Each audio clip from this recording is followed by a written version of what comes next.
If I had to start a business from zero today, with no audience, no customers, no reputation, and no existing company, the first thing I would do is avoid falling in love with an idea. Most new entrepreneurs spend months brainstorming business ideas when they should be studying problems. Businesses succeed because they solve painful, expensive, or frustrating problems for real people. So instead of asking, "What business should I start?" I would ask, "What problems are people already paying to solve?" I would spend time reading discussions on platforms like Reddit, Quora, Facebook groups, YouTube comments, industry forums, and customer reviews on Amazon. Customer complaints are often hidden business opportunities. I would create a simple document and start collecting recurring problems. If I noticed that business owners repeatedly struggled with cash flow forecasting, hiring, marketing measurement, customer retention, or pricing decisions, I would write those down. I would also use tools like Google Trends, Answer the Public, Google Keyword Planner, and Uber Suggest to see what people are actively searching for. Search behavior reveals demand. Instead of trying to invent a completely new market, I would focus on entering a market that already exists. People often think innovation means creating something nobody has seen before. In reality, many successful businesses simply deliver existing solutions faster, cheaper, simpler, or more effectively.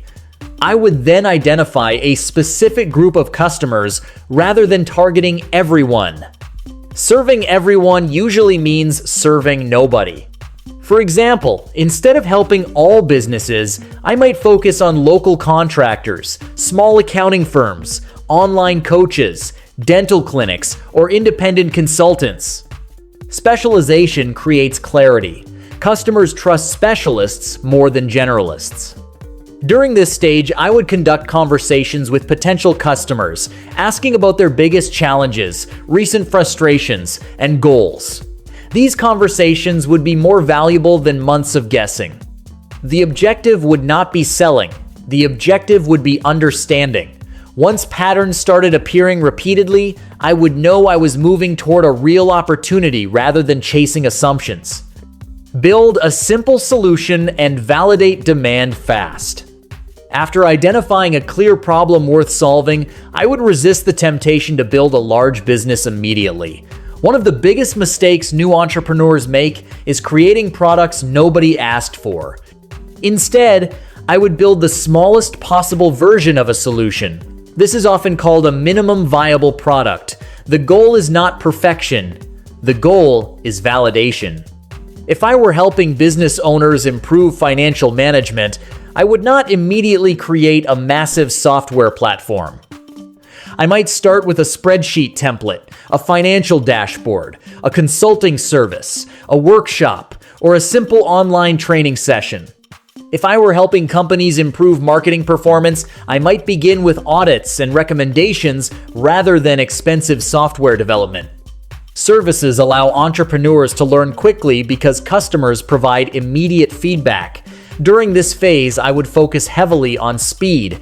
Every week would be dedicated to learning something new about customer behavior. I would use tools like Google Docs, Notion, Canva, Loom, Zoom, Calendly, Stripe, PayPal, and simple website builders such as WordPress or Card. These tools reduce startup costs while making a business appear professional. I would also create a basic website explaining the problem, the solution, and the expected outcome. The website would not be filled with fancy graphics or complicated branding. It would communicate value clearly. Then I would actively seek conversations with potential buyers. Too many entrepreneurs hide behind logos and websites when they should be talking directly to customers. Feedback collected from actual buyers is infinitely more valuable than opinions from friends and family. Every objection would become research. Every question would reveal uncertainty. Every sale would validate demand. Even a few paying customers can teach lessons that save years of mistakes. At this stage, I would focus more on learning than earning. Revenue matters, but information is even more valuable. The faster I learn what customers truly want, the faster I can improve my offer and build something people are genuinely willing to pay for. Create a predictable customer acquisition system. Once I confirmed that customers were willing to pay, I would shift my attention toward building a repeatable customer acquisition system. Many businesses fail not because their product is bad, but because they never establish a predictable way to attract new customers. Revenue becomes unstable when customer acquisition depends entirely on luck. I would begin by creating valuable content designed to educate, inform, and solve problems. Content is one of the most powerful business assets because it continues attracting attention long after it is published. Depending on the audience, I would focus on YouTube, LinkedIn, email newsletters, blog articles, podcasts, or short-form video platforms. Rather than producing random content, I would create material directly addressing customer questions. Every question asked during sales conversations would become future content. This approach creates relevance because the audience is already interested in those topics. I would also build an email list from the very beginning. Social media platforms can change algorithms at any time, but an email list remains an asset that the business controls. Tools like MailChimp, ConvertKit, Beehive, and Kit can help manage communication with subscribers. I would create lead magnets such as checklists, templates, guides, calculators, or frameworks that provide immediate value. In exchange, prospects could join the email list. Then I would nurture relationships through consistent communication. Trust grows through repeated positive interactions. At the same time, I would study analytics carefully. Tools such as Google Analytics, Microsoft Clarity, Search Console, and YouTube Analytics reveal customer behavior patterns. Understanding what attracts attention, generates engagement, and produces sales helps improve decision-making. Rather than chasing vanity metrics like views, followers, or likes, I would focus on business metrics such as leads, conversion rates, customer acquisition costs, and customer lifetime value. Businesses survive through profitable economics, not popularity. By continuously improving acquisition systems and understanding customer behavior, I would create a foundation capable of supporting sustainable long-term growth rather than temporary bursts of success. Master cash flow and build strong business systems. As revenue began increasing, I would become obsessed with financial discipline. Many businesses fail during growth because owners assume more revenue automatically means more profit. Unfortunately, that is rarely true. Growth can actually create financial stress when expenses rise faster than income. From the beginning, I would track cash flow carefully. I would maintain separate business accounts, monitor expenses regularly, and review financial statements consistently. Tools like QuickBooks, Xero, Wave, FreshBooks, and Zoho Books can simplify financial management.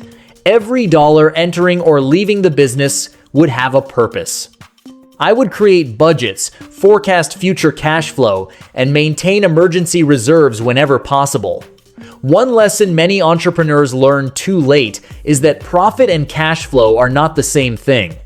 A business may appear profitable on paper while struggling to pay bills. Therefore, cash management would become a daily habit rather than an occasional task. I would also avoid unnecessary complexity. Fancy offices, expensive equipment, and excessive hiring often create financial pressure without increasing customer value.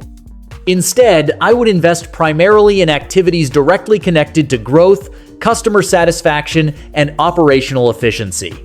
Another priority would be documenting processes. As businesses grow, founders become bottlenecks when everything depends on them. Documented systems create consistency and allow delegation. I would build simple procedures for customer onboarding, sales, marketing, support, and operations. Tools such as Notion, ClickUp, Asana, Trello, and Google Workspace can help organize these systems. The objective would be creating a business that functions effectively even when the founder is not involved in every decision. Strong systems increase scalability, improve customer experiences, and reduce stress. By combining disciplined financial management with documented operational processes, I would create a stable foundation capable of supporting future expansion without sacrificing profitability or control. Build a trusted brand that customers remember. After establishing a stable foundation, I would focus on building a recognizable brand rather than simply selling products or services. Many entrepreneurs underestimate the power of reputation. Customers may initially purchase because of a solution, but they often remain because of trust. A strong brand reduces customer acquisition costs, increases referrals, and creates long-term loyalty. To build that trust, I would consistently share useful knowledge without expecting immediate returns. Educational content, case studies, customer success stories, industry insights, and practical lessons would become part of the business strategy. Every interaction would reinforce reliability, professionalism, and expertise. I would pay close attention to customer experience because people remember how businesses make them feel. Fast responses, clear communication, honesty, and accountability create lasting impressions. I would also encourage testimonials, reviews, and referrals because social proof influences buying decisions more than most advertising campaigns. Tools such as Trustpilot, Google Business Profile, and customer feedback surveys can help collect valuable credibility signals. Networking would also play an important role. Relationships often create opportunities that advertising cannot. I would connect with industry professionals, attend events, join communities, participate in discussions, and build partnerships. Strategic partnerships can accelerate growth by introducing the business to audiences that already trust another organization. Over time, these relationships become powerful assets. Rather than viewing competitors as enemies, I would study them carefully. Competitors often reveal what customers value, where market gaps exist, and which opportunities remain underserved. Strong brands are built through consistency over long periods of time. Every email, video, article, sales conversation, and customer interaction contributes to reputation. While many businesses focus exclusively on transactions, I would focus on relationships. Transactions create revenue today. Relationships create revenue for years. The longer a business operates, the more valuable trust becomes. Ultimately, customers prefer buying from businesses they believe will continue delivering value long after the initial sale. Scale the business using data, systems, and smart hiring. At this point, I would begin expanding carefully rather than aggressively. Many entrepreneurs assume scaling means doing more of everything. In reality, successful scaling requires doing more of what works and eliminating what does not. I would review data constantly to identify the highest performing products, services, marketing channels, and customer segments. Then I would allocate resources accordingly. If one marketing channel consistently generated profitable customers, I would increase investment there. If a service produced strong margins and customer satisfaction, I would strengthen that offer. Growth should be driven by evidence rather than excitement. Automation would also become increasingly important. Repetitive tasks consume valuable time that could be spent improving strategy and serving customers. Tools like Zapier, Make, HubSpot, Salesforce, Airtable, and customer relationship management platforms can automate communication, reporting, lead tracking, and operational workflows. However, I would remain careful not to automate human connection entirely. Customers still appreciate personal attention, especially during important decisions. Hiring would be approached thoughtfully as well. I would hire slowly and intentionally, focusing on individuals who align with company values and customer expectations. The wrong hire can create significant operational and financial problems. The right hire can multiply productivity and accelerate growth. Training systems would ensure consistency across the organization. As the team expanded, leadership would become increasingly important. A growing business eventually requires managers, communication systems, accountability structures, and performance measurement. Without leadership, growth creates chaos. With leadership, growth creates opportunity. Throughout this process, I would remain focused on serving customers exceptionally well. Businesses often lose momentum when they become distracted by internal complexity. Customer success would remain the central priority. Sustainable growth occurs when customers continue receiving increasing value while the business continues improving efficiency and profitability. Focus on consistent execution and long-term growth. If I truly had to start from zero today, the most important lesson I would remember is that business success is rarely about having the perfect idea. It is about consistent execution. Most entrepreneurs already know enough to begin. What holds them back is hesitation, fear, overthinking, and waiting for certainty. Certainty rarely arrives before action.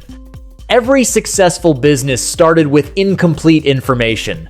The founders learned by doing. They adapted, experimented, failed, improved, and continued moving forward. If I were starting again, I would focus on progress rather than perfection. Every day I would ask simple questions.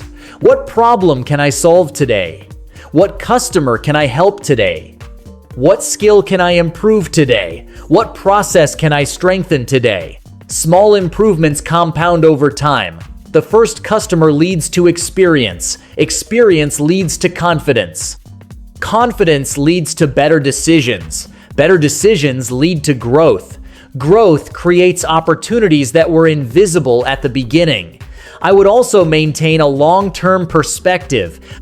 Many people expect dramatic success within a few months, but strong businesses are usually built through years of consistent effort. Patience becomes a competitive advantage because so many people quit too early. The entrepreneurs who survive often become the entrepreneurs who succeed. Therefore, I would focus on creating value, building relationships, improving systems, protecting cash flow, and learning continuously. Markets change. Technology evolves. Customer expectations shift, but businesses that solve meaningful problems and deliver genuine value remain relevant. If I lost everything and had to begin again tomorrow, I would not spend months searching for the perfect opportunity. I would identify a real problem, speak with real customers, create a simple solution, generate feedback, improve relentlessly, and repeat the process. That approach may not sound glamorous, but it has built countless successful businesses.